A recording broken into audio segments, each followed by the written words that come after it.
morning. The time being 9 a.m, I declare open the special meeting for the Gladstone Regional Council for the 30th of July 2024. We have two apologies received from Councillor Muscat and Councillor Davis. Can I have a move that they be received and accepted? Thank you, Councillor Goodluck and Councillor Holzheimer. All in favour? They're carried.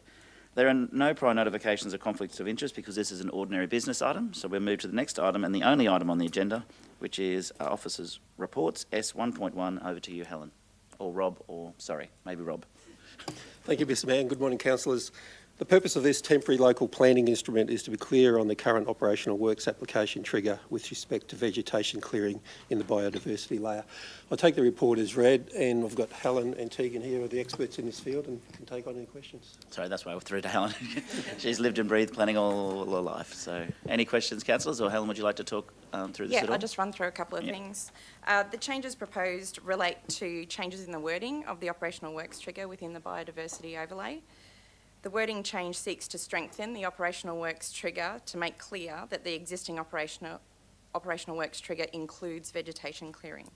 In addition, it is proposed to update Schedule 1.2, the administrative definitions, with the inclusion of a definition for exempt vegetation clearing and also vegetation clearing to include in those administrative definitions. The proposed temporary local planning instrument addresses a matter identified in the planning scheme review process, along with some direct examples of unlawful vegetation clearing within the biodiversity overlay, and that's becoming an emerging issue. Council officers have been prompted to facilitate a mechanism to provide certainty and appropriate assessment management of vegetation within the biodiversity overlay, given the level of environmental risk.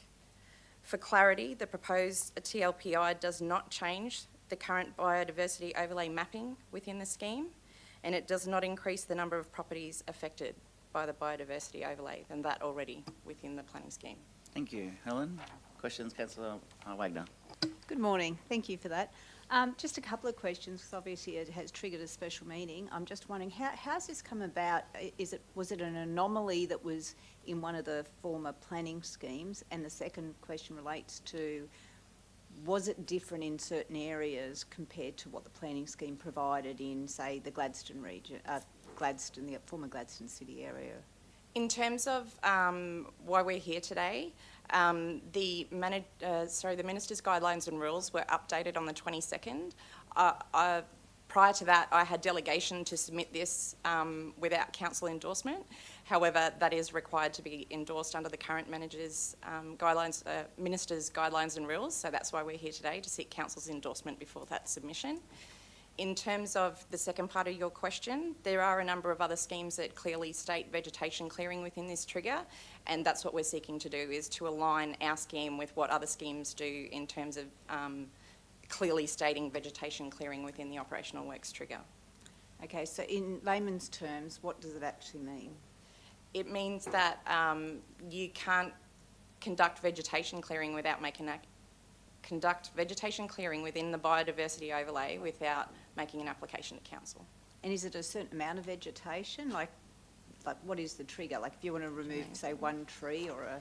So if councillors have looked at the attachment, the TLPI actually defines vegetation clearing, and there's also a second definition which is exempt vegetation clearing. So minor vegetation clearing works, there's terms in there like for bushfire clearing, property maintenance, weed removal, those types of things wouldn't trigger. So the definitions that we're proposing as part of this TLPI are very clear. You'll see they're quite significant to define the two.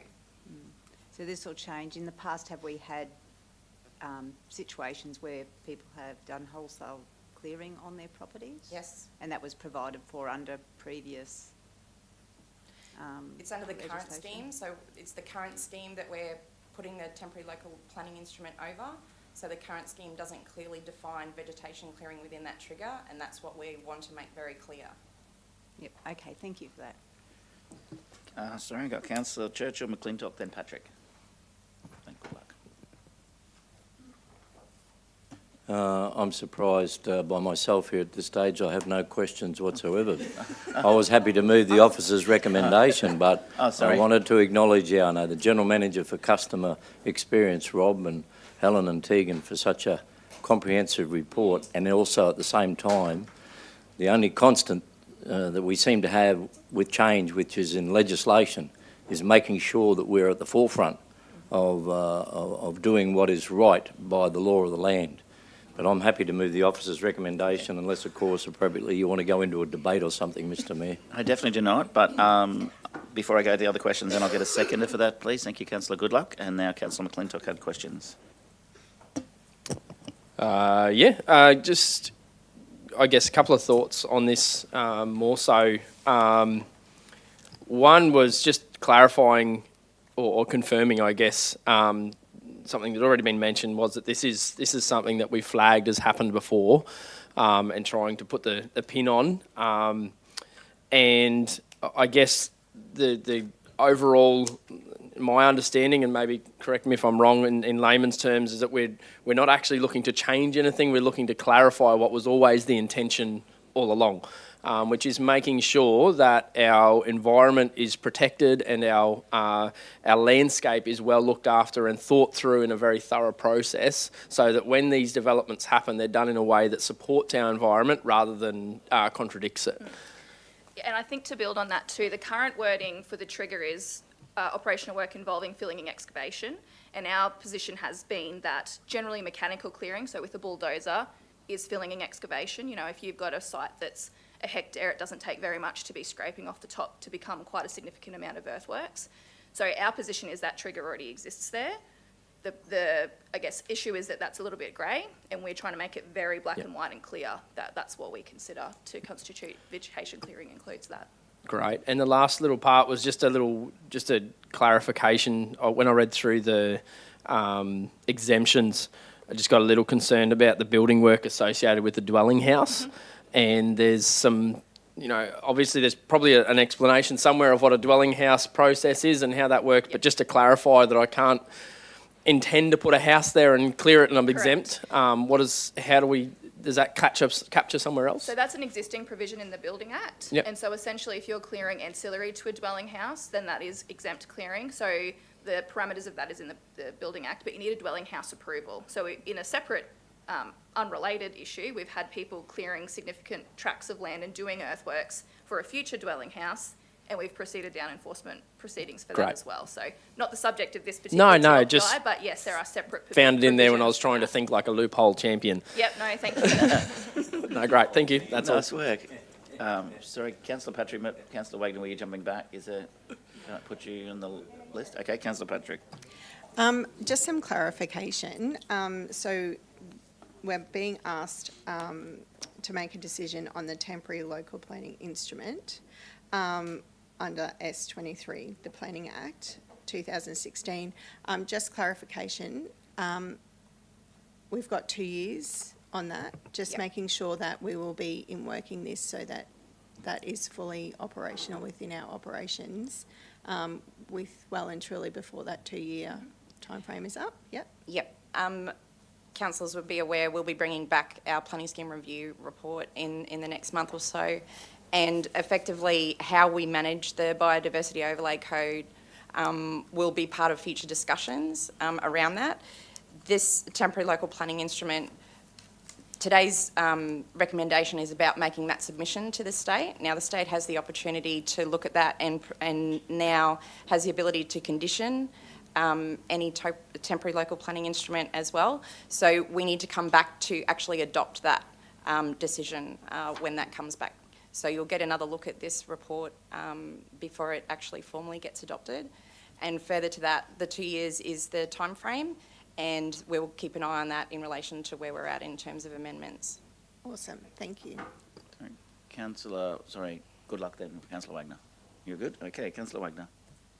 Sorry, just one question.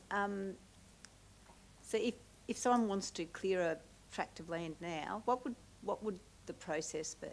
Just out of curiosity. So the first question is, what are you clearing it for? Yeah. And the next thing would be to check whether the biodiversity overlay code applies to that property. Right, so they would apply to council, is that how it goes? Yeah, the first inquiry should be. They should also check with the state in terms of their triggers as well. So there'll be more paperwork for people knowing? They just ask? None of the triggers change, and as I said, our position already is that the current wording triggers an application for mechanical clearing. Yeah, excellent, okay. And are there any other forms of clearing? other than mechanical clearing? Oh, I suppose Just someone curious. could go in and individually cut with an axe or a chainsaw if they really wanted to. But typically, how we see it is broad-scale mechanical. So if they go and cut it with an axe, is that an issue? If it's in the biodiversity overlay code, yes, that's what we're capturing. If you, again, the definitions you'd see, vegetation clearing does include, I guess, manual methods of clearing as well, to a certain extent. You've got to, I guess, you look at your exempt clearing, so there's a fraction of clearing that is allowed to happen without triggering application, and then the definition of clearing is in there. So the TLPI is very clear on where What that it line is. sits. Okay, thanks for that. Okay. Any further questions, councillors? No. Mover and Councillor Churchill, second, and Councillor Goodluck. I'll put the motion. All in favour? Motion's carried unanimously. Declare the meeting closed at 9:10 a.m.